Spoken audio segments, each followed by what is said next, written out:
Ya, selamat malam pemirsa. Jumpa lagi dalam Forum Today's Dialogue. Kali ini bersama saya Prabowo Revolusi dan juga saya senang sekali bisa kembali menjumpai Anda dalam Forum Today's Dialogue. Oke, sejumlah tokoh militer dan juga purnawirawan TNI terus meramaikan bursa calon presiden untuk 2014. Bisa jadi munculnya sosok militer ini karena masyarakat Indonesia masih beranggapan bahwa figur dengan latar belakang militer ini memiliki faktor kepemimpinan yang kuat. Barangkali juga publik menilai bahwa capres militer ini dipandang tidak berafiliasi dengan ideologi ataupun juga paham politik tertentu. Nah, pertanyaannya adalah, benarkah demikian? Lalu juga seberapa besar peluang figur militer untuk bisa maju dalam pemilu presiden di 2014? Sosok militer di 2014 itulah yang menjadi tema dalam Forum Today's Dialogue kita kali ini. Siapa saja yang bergabung bersama saya di meja Forum Today's Dialogue kali ini? Yang pertama kita punya Bapak Jenderal Purnawirawan Wiranto yang merupakan mantan Pangap dan juga saat ini menjabat sebagai Ketua Umum dari Partai Hanura. Lalu juga ada Bapak Marwarar Sirait, politikus PDI Perjuangan, dan juga ada Bapak Hamdi Muluk, pengamat politik. Ya, mereka semua sedang menuju ke meja kita di Today's Dialogue kita kali ini. Selamat malam Pak Wiranto. Terima kasih sudah hadir di Forum Today's Dialogue. Silakan Pak, silakan Pak. Bang Ara, selamat malam Pak. Pak Hamdi Muluk, silakan. Silakan. Anda di mana? Kita duduk di mana nih? Saya di sebelah sini, Pak Wiranto di sebelah sana. Bang Ara, Pak Hamdi, silakan. Kita akan mulai perbincangannya Pak. Setelah pemirsa Forum Today's Dialogue akan menyaksikan satu rangkuman yang satu ini.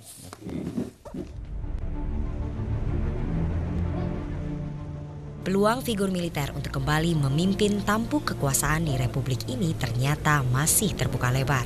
Terlepas dari berbagai kontroversi, sejarah politik Indonesia menunjukkan peran militer memang tidak pernah lepas dari kekuasaan pemerintahan di negara ini.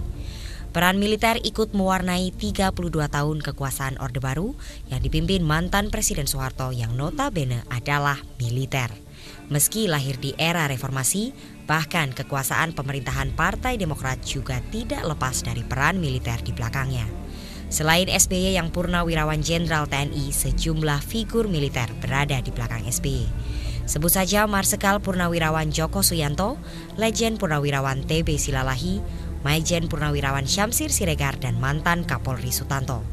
Dan kini menjelang pemilu presiden yang kurang dari 2 tahun lagi, sosok tentara kembali tampil untuk memimpin tampuk pemerintahan. Sejumlah figur militer muncul sebagai calon yang ikut meramaikan pemilu presiden yang akan digelar tahun 2014 mendatang. Survei terakhir yang dilakukan lembaga survei Sugeng Saryadi Syndicate awal Juni lalu bahkan menempatkan sosok militer di urutan pertama.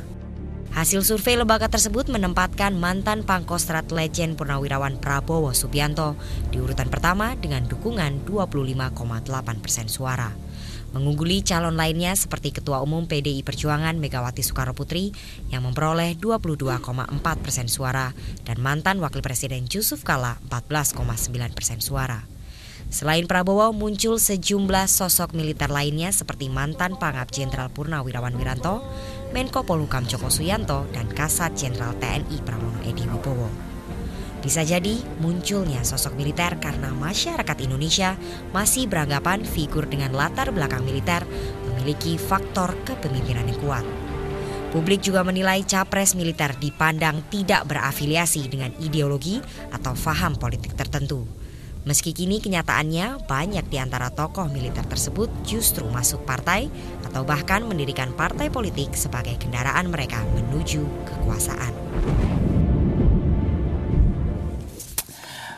Oke, pemirsa Forum Today's Dialogue, kita akan mulai perbincangan kita malam ini. Terima kasih Pak sudah hadir di Forum Today's Dialogue. Mungkin ke Bang Ara dulu Bang. Tadi melihat surveinya begitu, militer ini masih lumayan populer ya Pak? Ya, pertama begini, kita tahu ya di harian yang sangat kita hormati, Kompas ya, karena punya integritas yang sangat baik. Beberapa waktu lalu ada 4 lembaga survei dihadirkan di situ. Ada Sugeng Saryadi, ada Indobarometer, ada juga CSIS, ada juga JSI. Jadi kebetulan saya hadir di tiga lembaga survei itu. Kebetulan diundang, di Indobarometer kami diundang, di JSI diundang, di CSIS saya juga diundang. 3 tempat itu saya diundang untuk hadir gitu ya. Di situ kebetulan urutan pertamanya Ibu Megawati. Di survei yang lain? Yang 3 yang lain. Yang 3 yang lain? Ya. Tapi militer ada Pak di nomor 2-nya Pak Prabowo. Nomor 3-nya baru yang lain, ada Pak Abu Rizal Bakri dan Pak JK. Itu biasanya saling bersaing. Maksud saya kita harus membangun suatu tradisi ilmiah ya. Ada yang menarik gitu. Kayak seperti Ibu Megawati, itu suara dia dari lembaga survei yang ada, dari 4 yang ada, 3 itu nomor 1. Dan suara Ibu Megawati lebih besar daripada suara PDI Perjuangan. Jadi Anda tidak setuju kalau militer itu lebih populer daripada sipil sekarang ini? Nggak setuju dengan itu? Bukan itu isunya, ini fakta yang saya sampaikan. Ini kalau tidak setuju itu kan sikap. Saya hanya menyampaikan faktanya. Kalau Ibu Megawati sudah 2 kali pemilu belum berhasil, itu fakta. Kalau PDI Perjuangan hari ini belum memutuskan siapa calon presidennya, itu fakta. Kan begitu ya? Tapi bahwa militer itu masih diperhitungkan, Anda sepakat? Oh pasti. Kalau militer, saya pikir di setiap zaman akan sangat diperhitungkan. Karena dia adalah suatu komunitas yang terlatih, punya suatu organisasi, dan ada korps juga yang mereka dididik cukup lama, bertugas lama, tentu juga punya pengalaman, ya, sistem administrasinya baik, sistem keuangannya baik. Menurut saya itu salah satu yang kita tidak boleh kan militerisme, ya kan. Hitler Pak itu sipil, tapi dia memimpin negaranya dengan cara militerisme. Dengan cara militer. Kita nggak boleh karena pemimpin itu yang ingin Anda demokrasi di Indonesia itu keluar dari suatu yang sangat otoriter. Masa kita mau balik lagi gitu? Demokrasi di Indonesia itu bukan given. Tapi harusnya kalau begitu militer tidak lagi populer dong di survei semestinya begitu. Saya rasa bukan soal militer tidak militer. Sipil juga bisa militerisme. Sipil juga bisa otoriter. Tadi saya katakan, jadi bagi saya bukan tua muda, bukan laki perempuan, bukan militer atau tidak. Bangsa ini memerlukan pemimpin yang bisa menjawab 3 masalah. 1 ekonomi, 2 masalah hukum, 3 masalah pluralisme. Saya pikir itu. Pak Wiranto bagaimana tanggapannya Pak? Begini, memang akhir-akhir ini kan marak ya. Seakan-akan militer mulai banyak dilirik ya oleh partai-partai politik sebagai kandidat.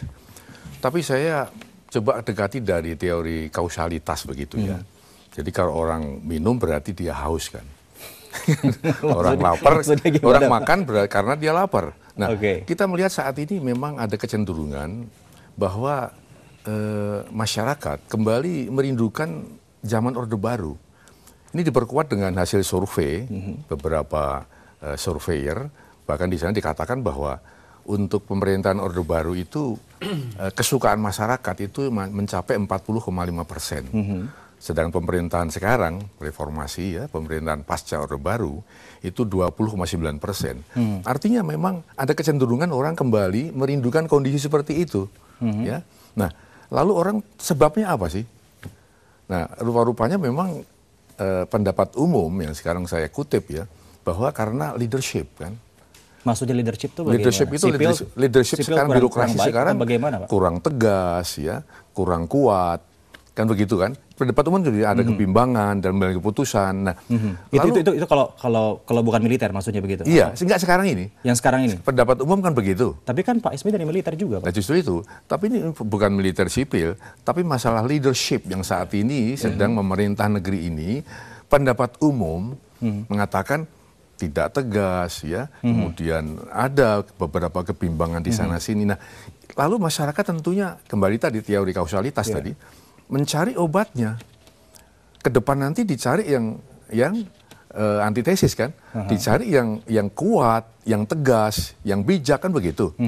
Nah, lalu kembali tadi pendapat umum ya, public opinion yang sudah menjadi satu adigium bahwa kalau dari militer biasanya tegas, biasanya keras, biasa. Jadi artinya strong leadership. Dari militer itu tidak menjamin bahwa akan tegas, begitu. Itu yang ingin Anda sampaikan. Nah, justru itu saya katakan bahwa ini istilahnya falsi ya, satu pendapat yang salah. Jadi pikiran sesat.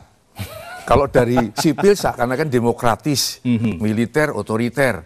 Ini kan pendapat umum yang sudah menjadi satu. Pendapatnya seperti itu, nah, seperti ini, saya kira ini pendapat yang justru harus kita bantah. Bahwa sebenarnya bagaimana membantahnya Pak Hamdi? silakan. Apa itu?